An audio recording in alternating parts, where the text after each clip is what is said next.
Assalamualaikum warahmatullahi wabarakatuh. Pagi anak-anak, apa kabar kalian hari ini? Semoga tetap sehat ya dan selalu semangat.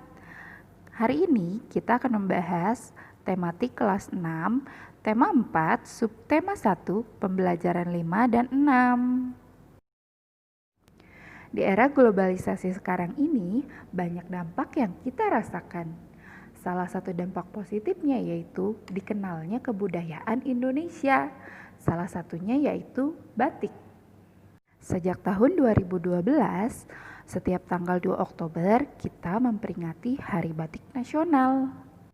Pengukuhan batik sebagai warisan budaya dunia merupakan aset Indonesia untuk lebih memperkenalkan budayanya ke dunia internasional.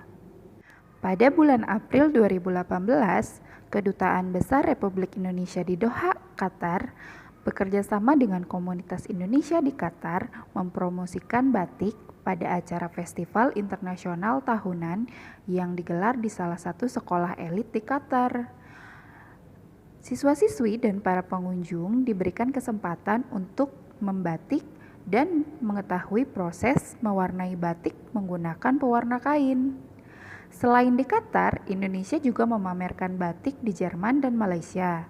Setelah itu, Indonesia mengikuti pameran Batik for the World yang berlangsung pada tanggal 6 sampai 12 Juni 2018 yang digelar di markas UNESCO Paris, Prancis. Indonesia adalah negara yang terletak di wilayah Asia Tenggara. Oleh karena itu, untuk menguatkan perannya dalam bidang ekonomi, sosial, dan budaya di antara negara-negara Asia Tenggara, Indonesia menggagas menjadi pendiri sekaligus anggota ASEAN. Nah, berikut adalah kerjasama antara negara-negara ASEAN dalam bidang ekonomi. Salah satunya membentuk AFTA, ASEAN Free Trade Area. AFTA adalah bentuk kerjasama negara-negara ASEAN yang bertujuan menciptakan area perdagangan bebas di kawasan ASEAN. AFTA ini dibentuk pada bulan Januari 1992. Pembentukan AFTA bertujuan untuk meningkatkan spesialisasi di negara anggota ASEAN, meningkatkan kegiatan ekspor dan impor, serta meningkatkan investasi bagi negara ASEAN. Berikutnya, pembentukan MEA atau Masyarakat Ekonomi ASEAN. Keberadaan Uni Eropa dan Perjanjian Perdagangan Bebas Amerika Utara mendorong negara-negara ASEAN menggagas kerjasama dalam bidang perdagangan yang lebih luas lagi. Masyarakat Ekonomi ASEAN digagas untuk membentuk pasar tunggal dan menciptakan kondisi yang kompetitif antar negara demi peningkatan negara-negara anggota. Kerjasama ASEAN di bidang sosial budaya dikenal dengan nama ASEAN Socio-Cultural Community. Tujuannya adalah untuk memberikan kontribusi dalam mewujudkan komunitas ASEAN yang berorientasi pada individu-individu dan bertanggung jawab secara sosial. Beberapa contoh adanya kerjasama antara negara-negara ASEAN di bidang sosial budaya adalah yang pertama, penanganan narkoba dan solusinya. Yang kedua, penanggulangan dampak bencana alam. Yang ketiga, perlindungan terhadap difabel. Yang keempat, acara-acara yang diadakan untuk mewujudkan kesejahteraan sosial. Yang kelima, pertukaran pelajar antara negara-negara ASEAN. Yang keenam, kegiatan olahraga internasional yang melibatkan seluruh anggota ASEAN.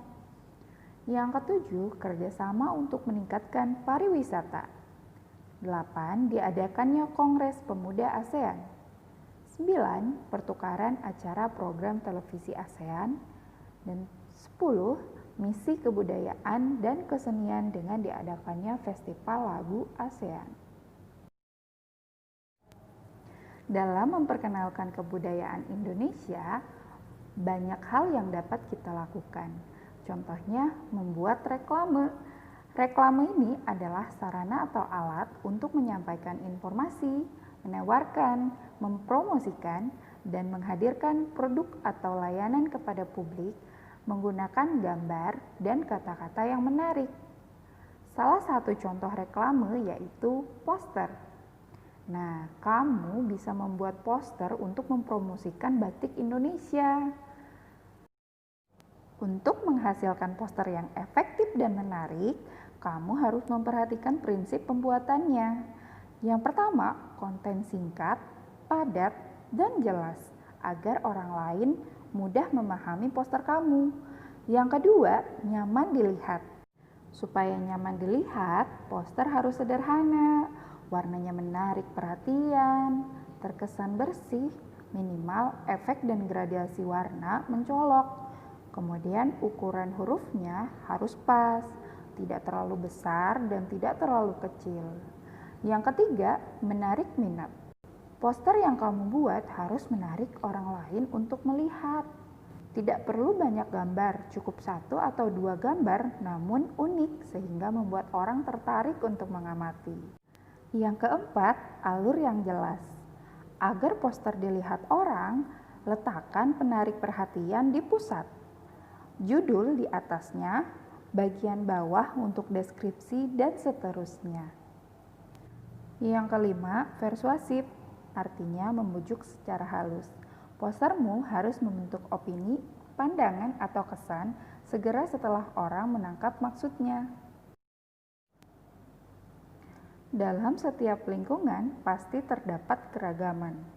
Keragaman suku, agama, bahasa, profesi, juga ekonomi. Keragaman bukanlah alasan terjadinya perpecahan di tengah masyarakat, apalagi bangsa. Untuk itu, diperlukan sikap menerima perbedaan, saling menghargai, dan toleransi. Toleransi dan sikap saling menghargai satu sama lain adalah gambaran idaman masyarakat ideal saat ini. Dengan sikap saling menghargai, kamu akan mendapatkan hal-hal positif sebagai berikut. Pertama, terbentuknya rasa saling memiliki satu sama lain, yang akan menjadi benteng untuk melindungi dari sikap intoleransi. Yang kedua, membawa ketenangan dan menciptakan kedamaian. Yang ketiga, mencegah timbulnya sikap intoleransi. Yang keempat, menciptakan iklim yang baik bagi generasi penerus. Yang kelima, pemersatu perbedaan. Yang keenam, menjadi pribadi yang berkarakter baik. Sampai di sini pembelajaran kita hari ini. Mari kita ucapkan Alhamdulillahirabbil alamin. Selanjutnya tugas kalian adalah mengerjakan uji kompetensi 1 pada halaman 53 sampai 56. Terima kasih sudah menyimak video hari ini. Wassalamualaikum warahmatullahi wabarakatuh.